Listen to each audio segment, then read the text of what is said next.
Laptop का camera और speaker on करता है, तभी कुकर की सीटी बजती है। करा लो अब इसे चुप। लॉकडाउन नहीं हुआ, मेरी मौत का फरमान जारी हो गया। दोनों बाप बेटे ने नाक में दम किया हुआ है। ऐसा बोलकर गीता वहां से शिविन के कमरे में पहुंच जाती है, जहां शिविन अभी भी सो रहा होता है। ओ आलसी, अब अगर 5 मिनट में नहीं उठाना तो आज तेरा गेम और यूट्यूब कैंसिल। माँ की बात सुनकर शिविन बिना 1 मिनट गंवाए उठ खड़ा होता है। उठ गया, अभी नहाकर भी आता हूँ। ये नाटक कहीं और, मुंह पर गीला कपड़ा मार और पढ़ने बैठ। शिविन की ऑनलाइन क्लास स्टार्ट हो जाती है, जिस पर गीता उसे वहां बिठाकर रसोई में चली जाती है। थोड़ी देर में उसे कमरे से कुछ आवाज सुनाई देती है, जिसे सुनकर वो कमरे में वापस आती है। हाय राम, तुझे क्लास अटेंड करने के लिए बोला था, कैमरा ऑफ करके बिस्तर पर नाचने के लिए नहीं बोला था। मम्मी मुझे कुछ समझ नहीं आ रहा, आप बाद में पढ़ा देना ना, वैसे भी अटेंडेंस तो लगी गई है। हाँ बेटा, जरूर बन जा, तू अभी से हम सबका बाप बन जा। अरे नहीं मतलब कहाँ से लाते हो इतना दिमाग, और पढ़ाई करते हुए ये चला कहाँ जाता है? नाइस क्वेश्चन, दिमाग से पूछकर बता दूंगा। शिविन की बातों से परेशान होकर गीता उसे मारने के लिए जैसे ही आगे बढ़ती है, तभी वो कमरे से बाहर भाग जाता है। अब शिविन आगे आगे और गीता हाथ में चप्पल पकड़े उसके पीछे पीछे पूरे घर में दोनों घूम रहे होते हैं। इसी बीच वो रोहन के पास पहुंच जाता है और शिविन को मारने वाली चप्पल रोहन के लैपटॉप पर जाकर गिरती है। ओए माँ! मम्मी, अब पापा को चप्पल मार रही हो? वो आज तक के रिपोर्टर, चुपचाप जाकर क्लास अटेंड कर ले, नहीं तो अगली तेरे पीछे लगेगी। इस पर शिविन वहां से चला जाता है, जिसके बाद रोहन गीता से कहता है, इस सर्कस के लिए कुछ बोलना चाहोगी? अरे क्या करूं, जब से तुम दोनों घर में रहने लगे हो, घर अपने आप ही सर्कस बन गया है और मैं तुम्हारी नौकर। कभी बेटी को संभालो तो कभी बाप के नखरे उठाओ।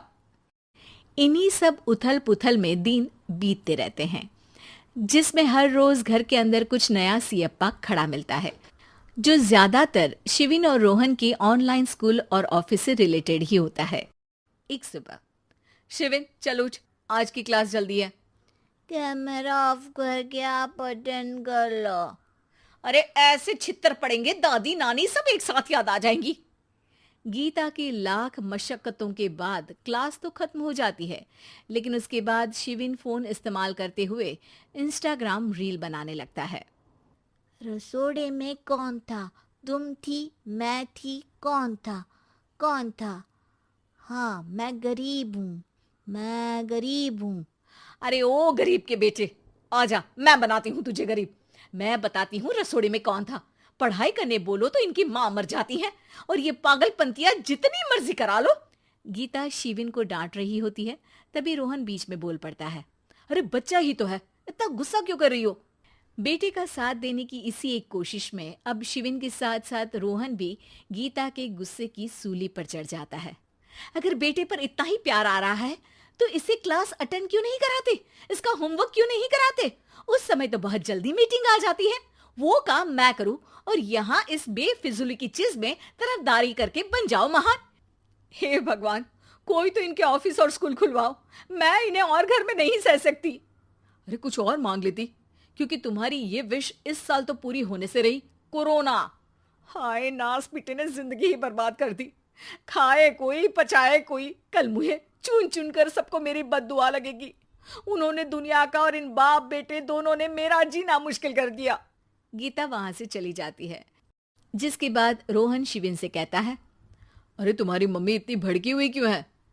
आपकी वजह से पूरा समय घर में रहते हो और उस पर कोई काम कराने की जगह बस ऑर्डर देते रहते हो। अच्छा बेटे, सारा इल्जाम मुझ पर, पूरा दिन तो वो तुम पर ही चिल्लाती है। हाँ, मतलब दोनों का 50-50 है, कुछ करना पड़ेगा। वो कहते ना, make the best out of worst. I have an idea.